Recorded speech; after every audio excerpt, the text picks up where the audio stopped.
Hey everyone, welcome back to 30 days of JavaScript LeetCode challenge with code and click. In today's video, we are going to solve a problem called calculator with method chaining.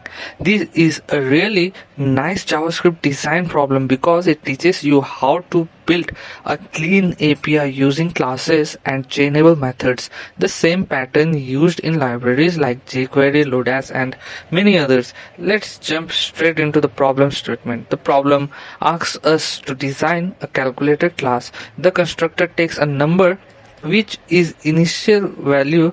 The class should support the following methods: add, subtract, multiply, divide, power and getResult. There are two key results. Each operation methods must return the calculator instance itself so that we can chain calls like new calculator.add.subtract.getResult. The divide method must throw an error with the message division by 0 is not allowed if the argument is 0, and that's all we need to implement. And now let's see the thought process. Let's think about how to design this step by step. We need to store the current value of the calculator. We can call it this.result. The constructor will initialize this.result with the starting value. Second, each math method like add, subtract, multiply, divide, power should update this.result using the given argument. Return this to allow method chaining. For divide, we must handle a special case, that is division by 0 is not allowed. And finally, give result just returns this.result as a number. This is the end of the chain where we actually read the computed value. Once we understand this pattern, the implementation is very straightforward. Here is the full code. Let's see. First, we start by declaring a calculator class. This class will encapsulate all the logic for performing operations and chaining them. Second, the calculator constructor takes one argument value. We store it in this.result.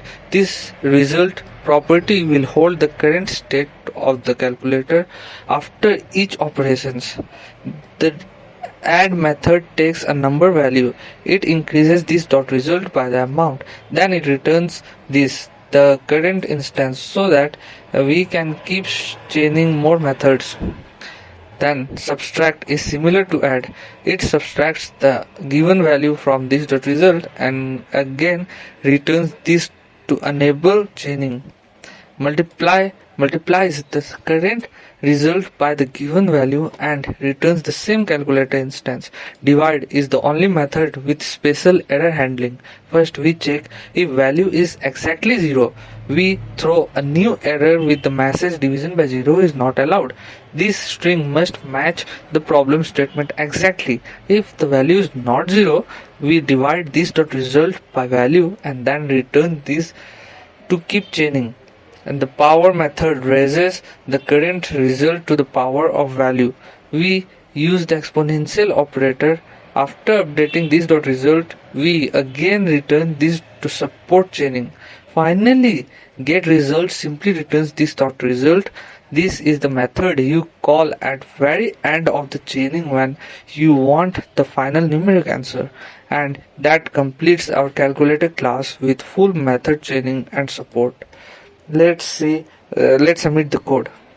And that's the solution of calculator with method chaining in JavaScript.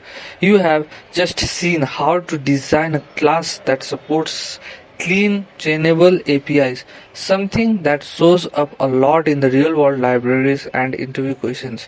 If you found this explanation helpful, don't forget to like the video, subscribe to Code and Click, and check out the rest of the 30 days of JavaScript LeetCode challenge in the playlist below. Thank you everyone.